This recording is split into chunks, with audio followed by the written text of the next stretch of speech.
Peter Gabriel.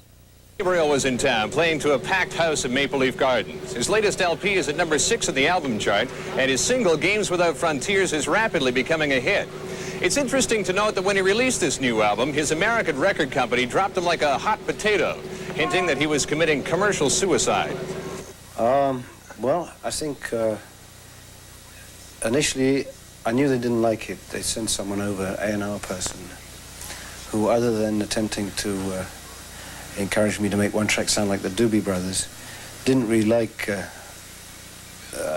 way it was going. I think they felt that with my second album I moved a little to the left, and with this album that I'd gone off the edge of the universe, and it wasn't an area that they were particularly familiar with or wanted to be involved with, and didn't think was going to generate them any income. So both the album and myself as an artist were given the big elbow.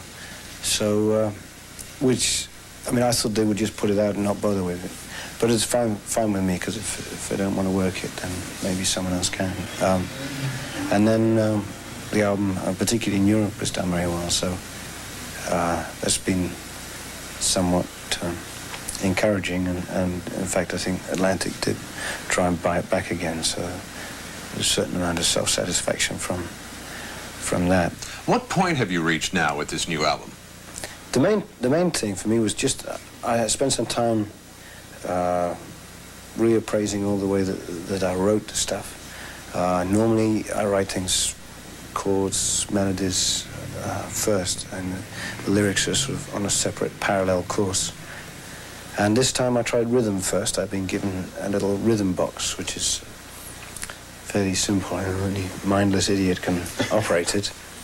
But it still allows you to program your own patterns. And because it was hanging in the music, the rhythm, what I put on top of it was much simpler as a result. So the style of writing changed. Ever since 1975, there have been a variety of rumors floating around as to why you left Genesis. I talked with Mike Rutherford the other day. He said you left possibly because you didn't want to be in a group anymore, that you felt compromised. I think there were a whole variety of reasons, really. I think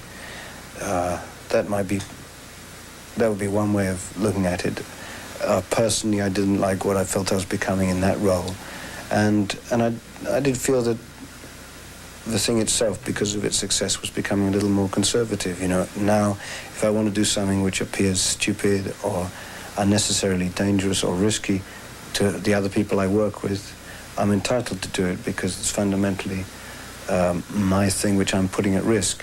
Whereas in a band, in a sort of democratic setup, which we were, it was other people's livelihoods that I was fucking up.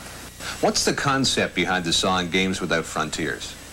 The idea that perhaps adults seen as kids, and countries behaving toward each other in a way that adults are unable to behave, so that, i.e. through war, etc., different set of moral codes.